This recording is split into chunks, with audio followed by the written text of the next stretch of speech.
क्लासरूमची अवस्था अतिशय खराब आहे. मुलं जमिनीवर बसतायत.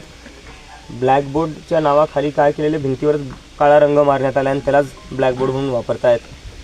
आणि बाथरूमची अवस्था नाही ना, प्यायची अवस्था नाही. मला सांगण्यात आले गावकऱ्यांकडून की 10 वर्षापासून अशीच अवस्था आहे, काहीच बदलण्यात नाही आले आहे. काही गावकरी तर म्हणले आम्ही जेव्हा शिकत होतो तेव्हाही हाच टेबल होता म्हणे, आणि आता माझी मुलगी इथं शिकते तेव्हाही तोच टेबल आहे. तो टेबल पूर्ण म्हणजे असा खराब झालेला आहे. तर म्हणजे हा पैसा चालला कुठे? जो निधी येतोय सरकारी शाळांसाठी, दरवर्षी निधी येत असतो ना, हा पैसा चालला कुठे? कारण की हा तर या मुलांवर खर्च नाही होते, तर हा सगळा निधी चालला कुठे? कुठे ना कुठे शिक्षण अधिकाऱ्यांनी आता लक्ष द्यावे. जर लक्ष नाही दिलं तर गावकरी संतापले आहे, कारण की त्यांच्या मुलांच्या भविष्याचा प्रश्न आहे. शिक्षण अधिकाऱ्यांची जरी मुलं प्रायव्हेट स्कूलमध्ये शिकत असतील, हे गावकऱ्यांची मुलं इथं शिकत आहेत. आणि जनावरांना ज्या अवस्थेत ठेवत नसतात लोक, त्यापेक्षाही वाईट अवस्थेत हे गावकऱ्यांची मुलं शिकत आहेत. कधीपर्यंत असं चालणार आहे? आपल्या देशाला स्वातंत्र्य मिळून 80 वर्ष झाले. 80 वर्षानंतरही जर आपण आपल्या मुलींना शाळेत पाण्याच्या सुविधा नाही देऊ शकत, चांगले बाथरूम नाही देऊ शकत, बसायला बेंच नाही देऊ शकत, साधा ब्लॅकबोर्डसुद्धा नाही देऊ शकत, तर काय केलं आहे आपण 80 वर्षात?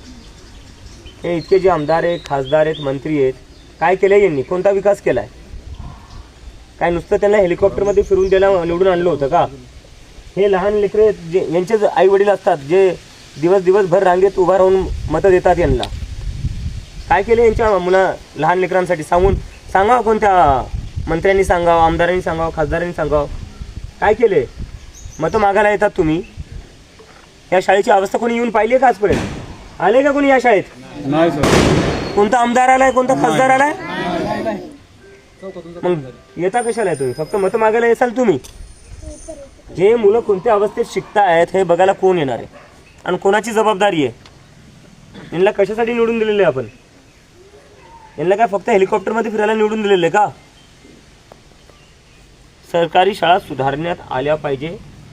हे मुलं देशाचं भविष्य आहे, आणि सध्या हे भविष्य अंधकारात दिसतंय आम्हाला. 5 वर्षापासून निवेदन दिलं होतं ती शाळा पाडण्यात यावी, ऑर्डरही आला होता म्हणे. पण काल जेव्हा त्यांना कळालं, आता मीडिया येते, गावकरी सगळे येत आहे, एकत्र झालेत, कॉंग्रेस जनता पार्टीचे लोक येत आहे, तर आता कुठे त्यांनी ती शाळा पाडायला सुरुवात केली आहे. जर तुम्ही एवढ्याच लोक ॲक्शन घेऊ शकता तर मग 5 वर्ष झोपले होते का? जसं तुम्ही आता रातोरात रंग मारतायत शाळांना, बाथरूम साफ करतायत, नळ नसले तरी बाथरूम साफ करून ठेवतायत. रातोरात एवढ्या सगळ्या गोष्टी तुम्ही करू शकता, तर मग इतके वर्ष तुम्ही झोपले होते का? काम नाही केलं? राज्यातील अनेक शाळांची अवस्था बिकट आहे. हो, मी सर्व शाळेचं ऑडिट झालं पाहिजे का? सगळ्या शाळांचं ऑडिट झालं पाहिजे. मी भरपूर शाळा फिरलोय मागच्या काही दिवसात, मला एकही चांगली सरकारी शाळा दिसली नाही. एक तरी चांगली असली पाहिजे ना. कुठली तरी सरकारी शाळा असली पाहिजे जिला बघून वाटेल आपल्याला की नाही यार ही शाळा चांगली आहे.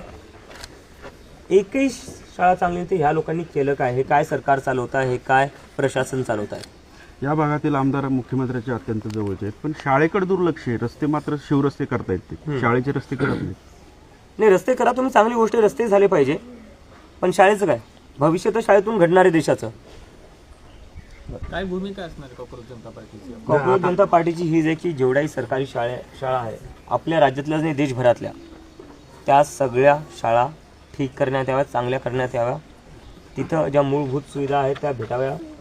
कोणतेही लेकरं खाली जमिनीवर नाही बसले पाहिजे. 80 वर्षाच्या स्वातंत्र्यानंतरही जर आपल्या देशात मुलं जमिनीवर बसत असतील तर ही आपल्यासाठी खूप लाजेची बाब आहे.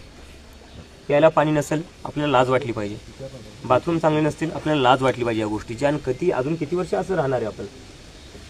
बरं, नीट पेपर कुठे आहे? तुम्ही त्याच्यावरती दिल्लीमध्ये मोठं आंदोलन केलं, लातूरमध्ये काही नाही. ते छोटे मासे पकडून काय होणार नाही, ते मोठ्या माशांना वाचवण्याचा प्रयत्न आहे.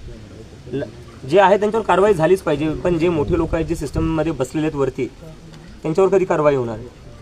एकीकडे विकसित महाराष्ट्र, विकसित भारत बोललं जाते, परंतु आता जर शाळेची अवस्था बघितली तर सरकारचं कुठं अपयश आहे, पूर्णपणे अपयश आहे.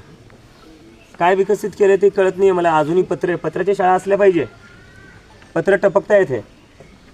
हे विकास आहे तुमचा.